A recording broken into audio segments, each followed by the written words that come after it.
ವರಮಗಾ ಕೈಲಾಸ ಶಿಖರದಿ ಹರನರಸಿ ಕಂಡಾಗ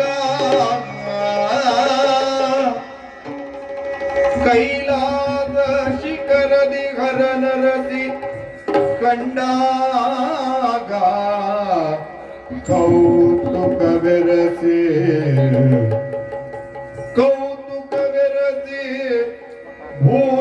ಭೂಸುರನೋರ್ವನನು ಬೆಸಗೊಂಡ ಕುಮೆ ಕರೆಸಿ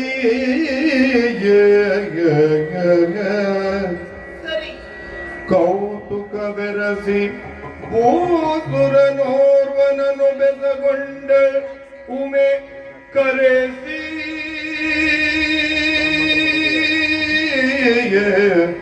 ಆ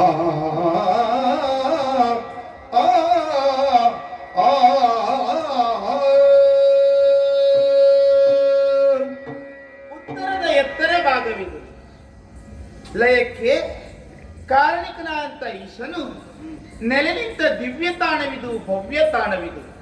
ಶ್ವೇತಾದ್ರಿ ಎಂದು ಕರೆಯುವ ಕ್ರಮ ಉಂಟಲ್ಲ, ಶ್ವೇತಾದ್ರಿ ಬೆಳ್ಳಿಯ ಬೆಟ್ಟ. ಎಲ್ಲಿ ಶಾಂತಿ ಎನ್ನುವುದು ನೆಲೆಯಾಗಿರುತ್ತದೆಯೋ ಆ ಶಾಂತಿ ಇದ್ದಲ್ಲಿ ಶಿವನು ತನ್ನ ಐಕ್ಯತೆಯನ್ನ ಸದಾ ಇರಿಸಿದ್ದಾನೆ ಎನ್ನುವುದೇ ಈ ಬೆಳ್ಳಿ ಬೆಟ್ಟದ ಇನ್ನೊಂದು ದ್ಯೋತಕವಾಗಿದೆ. ಬಿಳಿ ಅಂತ ಹೇಳಿದ್ರೆ ಶಾಂತಿಯ ಸಂಕೇತ. ಹಾಗಾಗಿ ನಿರತ ಆ ಪರಶಿವನ ಪಾದವನ್ನ ಪೂಜಿಸುತ್ತ ಬದುಕಿನಲ್ಲಿ ಧನ್ಯತೆಯನ್ನ ಕಂಡವಳು ಈ ದಾಕ್ಷಾಯಿ. ಇದು ನನ್ನ ಸೌಭಾಗ್ಯ, ಇದು ನನ್ನ ಬದುಕಿಗೆ ಒದಗಿದ ಸುಯೋಗ. ಈ ಸುಯೋಗದಿಂದಲೇ ತೃಪ್ತಳಾಗಿ ಈ ತೃಪ್ತಿ ಎನ್ನುವುದು ಅಧಿಕವಾಗಿ ಮನಮಂದಿರದಲ್ಲಿ ಗೂಡ ಕಟ್ಟಿದರೂ ಮನಸ್ಸಿಗೆ ಒಮ್ಮೊಮ್ಮೆ ಯಾಕೋ ಬೇಸರ. ಅದು ಔದಾಸನ್ಯವೂ ಹೌದು. ಅದನ್ನ ಬೆಳೆಸಕೊಟ್ಟೆ ಅಂತಾದ್ರೆ ಅದುವೇ ನನ್ನ ಮೊದಲ ಶತ್ರುವಾಗುವುದಿಲ್ಲವೇ? ಯಾವ ಕಾರಣಕ್ಕೂ ಉದಾಸೀನವನ್ನು, ದ್ವೇಷವನ್ನು ಬೆಳೆಸಬಾರದೆಂದೇ ಶಾಸ್ತ್ರವಾಡಿದೆ. ಹಾಗಾಗಿ ರಮ್ಯತೆಯ ಕೈಲಾಸದ ವಾತಾವರಣವನ್ನ ವೀಕ್ಷಿಸಿ ಮನಸ್ಸನ್ನ ತಂಪು ಮಾಡಿಕೊಳ್ಳುವ ಉದ್ದೇಶದಿಂದಲೇ ಹೀಗೆ ಪ್ರಯಾಣವನ್ನ ಬೆಳೆಸಿದೆ. ಆಹಾ ಆಹಾ, ಏನು ರಮ್ಯತೆ! ಹರಿಯುವ ನೀರು ಸಹಿತ ಶಿವನಾಮವನ್ನ ಉಚ್ಚರಿಸುತ್ತಾ ಇದೆ.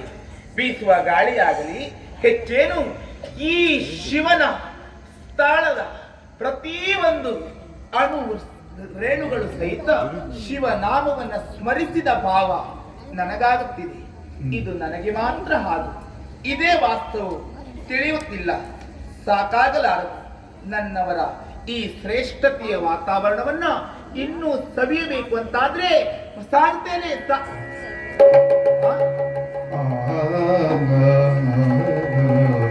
ಬ್ರಾಹ್ಮಣರ ದಂಡು ದಂಡಾಗಿ ಇತ್ತ ಬರ್ತಾ ಇದ್ದಾರೆ.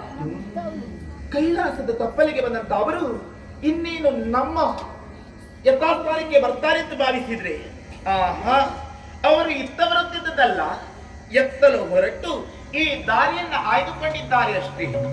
ಇತ್ತ ಬರದೆ ಇನ್ನೆತ್ತ ಇಷ್ಟು ಜನ ಸಾಗುತ್ತಾ ಇದ್ದಾರೆ. ಯಾಕಿರಬಹುದು? ಏನಿರಬಹುದು? ತರ್ಕ ನನ್ನ ಮನದಲ್ಲಲ್ಲ, ಅವರಲ್ಲಿ ಬೆಸವಂತನೆ ನೋಡೋಣ.